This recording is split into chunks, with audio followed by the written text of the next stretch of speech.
Greetings and welcome to America in Focus, powered by the Center Square. I'm Dan McCaleb, executive editor of the Center Square Newswire service. Joining me again today is the Center Square's Washington, D.C. bureau chief, Casey Harper. How are things in the capital city, Casey? They're good. Reporting live from the imperial capital, Dan. How are you? From your farm in Illinois. Not quite a Did farm, you feed the pigs Casey. this morning? Close enough. No pigs. No pigs here in the suburbs of Chicago. Casey, we're recording this on Friday, September 8th. The National Archives is an agency of the federal government that historically has operated behind the scenes. Relatively obscure to most Americans. But in the past year or so, the archives have been thrust front and center into the news cycle. Ever since the FBI raided the Mar-a-Lago home of former President Donald Trump, looking for and finding classified, in some cases, very sensitive documents, and then revelations that President Joe Biden and former President Mike Pence also improperly stored classified documents, the archives have been thrust into the national spotlight. Trump has since been indicted, and now there's news this week that the archives are withholding information from Republican House committee members who are investing the Biden family and their alleged business dealings with foreign entities for personal profit. What's going on with this story, Casey? Yeah, it's very interesting. I mean, had you ever heard of NARA, as it's called, before all this Trump stuff? Yeah, I think you're not alone. I've been in journalism for 30 plus years. Don't mean to give away my age there, but NARA, no. Yeah. National Archives, yes, but the acronym NARA, no. Yeah, 30 years on the farm, 30 years in journalism, a long, well-respected career, Dan. You're so right. But so NARA is a no-name agency. Most Americans never even knew it existed or heard about it. But when I wrote about the initial Trump indictment over classified documents, it was clear that actually NARA is the one who tipped off the DOJ and basically started in motion the first indictment, which I guess maybe it wasn't the first, but one of the key indictment, I think also actually the first federal indictment. Right. The first was the state case in New York. Right. Yeah. And he also has had other lawsuits he's been fighting for well before that as well. But yeah, this federal indictment, which my read on all the indictments he's facing, this classified documents one is the most dangerous, I think, where he's got the worst case. Or, you look into this and NARA is the one who tipped off the DOJ. And it's so interesting because both President Biden and Mike Pence also had classified documents in their possession, Dan, which we've talked about on this podcast. Biden infamously had them stored by his Corvette in his garage, or in the trunk of his Corvette, in his garage. It's kind of unclear, but they were in his garage in his Delaware home, not exactly in a secure facility in Northern Virginia. And so there's that. And then Mike Pence also has admitted to having these documents. But of course, they weren't prosecuted. Now, the reason that Trump's critics say he was prosecuted was because he delayed so long in returning the documents, or basically refused. But that all really comes down to Trump's back and forth with NARA. So, I mean, that back and forth with this little known federal agency is really like what makes the bulk of this case against Trump and what makes it different maybe from Biden.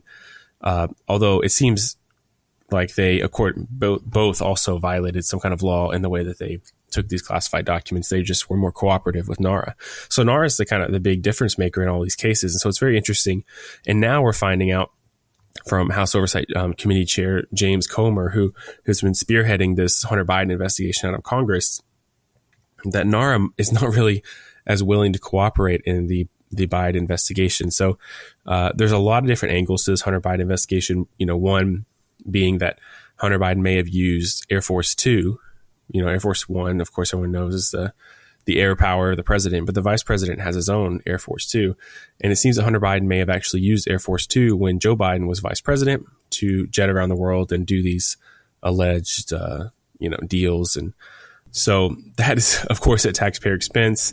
Of course, it's a power move to show up in Air Force Two to get a contract, and has its own ethical questions around it. But so Comer, the oversight, chair for Republicans, is wanting all these records from NARA about how, things were used, how involved Hunter Biden was. He's wanting more detailed records to get to the bottom of just how much Biden may or may not have known about what his son was doing. And NARA has basically said, hey, some of this stuff is personal. we're not going to hand it over to you, or we reserve the right not to hand it over.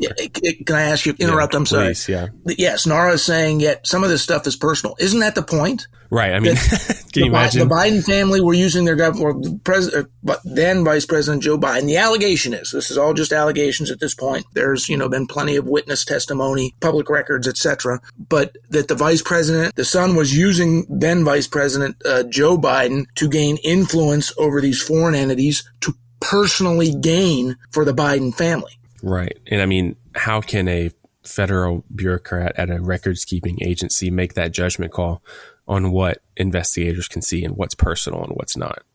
Right. I mean, that's pretty just unusual and strikes a weird chord. So what's next? Is Comer and House Republicans how are they going to deal with us? How are they pushing back against NARA? Mm-hmm. I mean, they have some things at their disposal. They do have some form of subpoena power, but it's kind of unclear. I think NARA is under a lot of scrutiny. They've already taken scrutiny for being, called anti-Trump because of how they handled his case. The confirmation of the head of that group, was very highly scrutinized. So I think they're under a lot of pressure. I think it's very possible that they do comply. It just might take time. They might drag their feet. Even the FBI complied with Comer.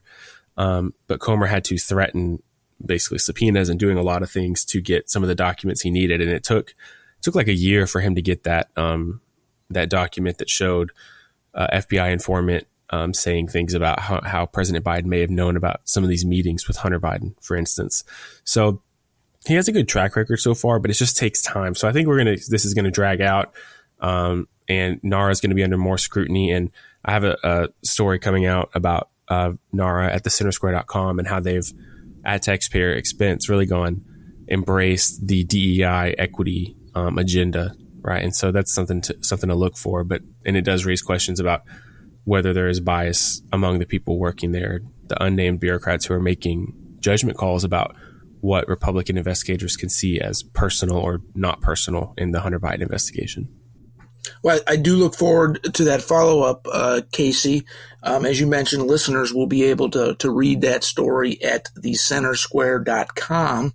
It seems every week, Casey, or every other week, there's new revelations in this Biden family personal business dealings investigation. Of course, this is all happening at the beginning of the 2024 election cycle. Right. Donald Trump, former president, the far and away GOP frontrunner for president next year. Biden, he does have a couple of Democrats who are running against him, but really at this point they don't seem to be significant at all. So you've got the two front runners, who one is under 4 separate indictments, the other is under this very aggressive investigation by House Republicans. This campaign season is going to be crazy. Yeah, and it's going to drag on, and it's going to be mudslinging, and we're going to cover it well, Dan, you and I. Sounds good, Casey, but we are out of time. Listeners can keep up with this ongoing story and more at thecentersquare.com. For Casey Harper, I'm Dan McCaleb. Please subscribe. Thank you for listening.